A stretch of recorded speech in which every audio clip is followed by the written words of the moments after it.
Welcome to the Slop Farm. Enjoy the video. You start by preparing the exact components you will use. Import keyboard, platform, keyboard avoiding view, scroll view, and text input. Then wrap your screen in a container with Flex 1.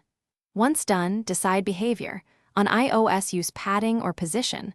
On Android, prefer height sparingly.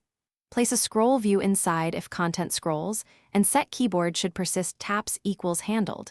You do this so the keyboard moves content predictably, not chaotically, making inputs reachable without manual position adjustments. You now implement the keyboard avoiding view behavior and layout details. Wrap keyboard avoiding view around your scroll view, set behavior conditionally using platform, OS, and apply keyboard vertical offset equal to header height or safe area. Make sure content container style uses flex grow, 1 so the scroll view expands.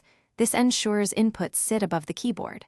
Once implemented, test taps. Use keyboard should persist taps equals handled and call keyboard. Dismiss.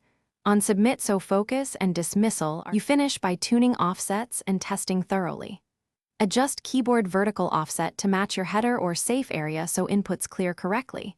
Test on real iOS and Android devices in landscape and portrait.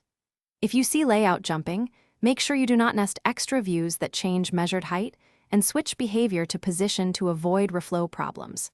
If problems persist, log layout frames and temporarily set background colors to diagnose which view resizes unexpectedly.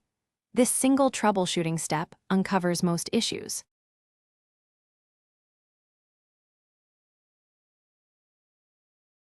Thanks for watching. Consider subscribing if we helped you today.